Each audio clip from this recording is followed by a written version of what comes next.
Talk about how special use airspace is depicted on IFR low altitude en route charts. You may be wondering, who has a special use for this airspace? The military, that's who. And sometimes the military needs to engage in activities that could be very dangerous to other air traffic, like you and me. So let's take a look at an IFR low altitude en route chart and see some examples of special use airspace. Here is Victor 611 between Truth or Consequences and Socorro in the beautiful New Mexico desert. And just to the east of Victor 611 is the boundary of Restricted Area 5107 Echo. You can see that this airspace designation starts with an R, which is for restricted. Now, the outer boundaries of restricted areas are depicted with these blue fence post-like lines, and where one restricted area butts up against another, that is shown with a thin, solid blue line. Like here between Restricted Area 5107 Echo and Restricted Area 5107 Bravo. Keep in mind that in restricted areas, very hazardous activity is taking place. This could be things like firing live weapons and aerial dogfighting that could be dangerous to any non-participating air traffic, like this poor fellow here. So wandering into airspace like this could turn your day into a very unpleasant one. But you'll be glad to know that ATC will do a good job of keeping your IFR flight out of trouble.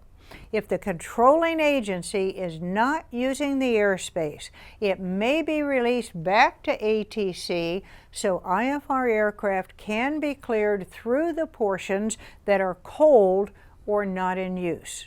But if the airspace is hot or in use and airspace activity will conflict with your route of flight, then ATC will steer you clear to keep you safe. Now let's take a look at an example of a prohibited area. Prohibited areas are areas that are established for security or reasons associated with the national welfare. Well, I'm not too sure what exactly that means, but the good thing is that there aren't too many prohibited areas in the United States. Most pilots think of airspace related to the President of the United States when they think of prohibited areas. For instance, this prohibited area protects the presidential retreat at Camp David, Maryland.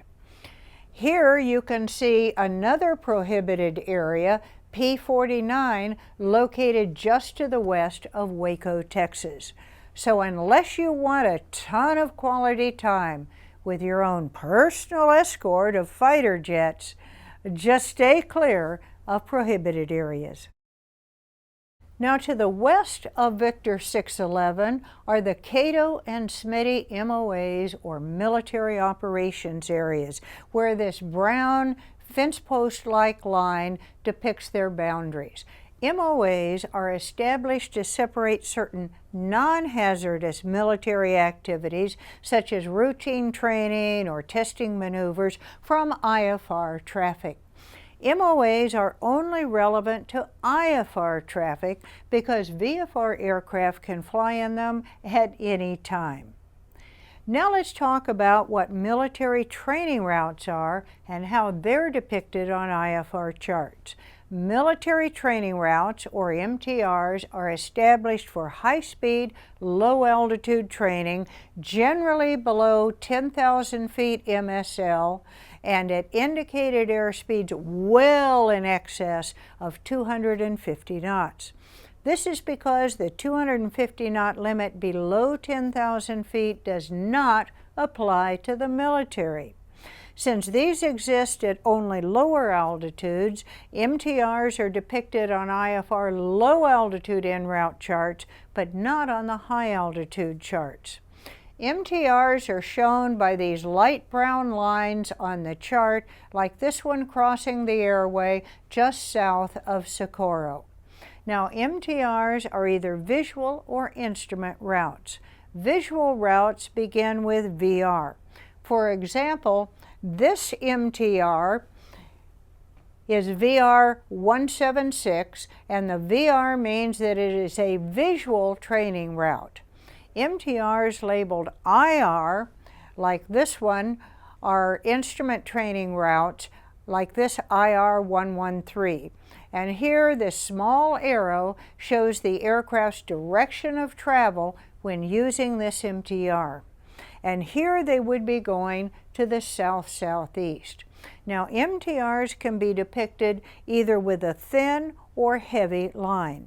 If the MTR is shown with a thin, fine line, that means the width of the MTR is 5 nautical miles or less on both sides of the center line. But MTRs with a width greater than 5 nautical miles, either side of their center line, are shown with a much thicker line. Now, visual routes having some segment of the route flown above 1,500 feet AGL are shown on IFR low altitude en route charts. So you could be asked on an FAA knowledge test, which aeronautical charts depict military training routes above 1,500 feet? And the answer is that visual route MTRs that have some segment above 1,500 feet AGL are shown on the IFR low altitude en route charts. They do not list altitude or frequency information for the airspace like VFR charts do. The reason is that when you're flying along IFR, you'll be separated from military aircraft in special use airspace by ATC.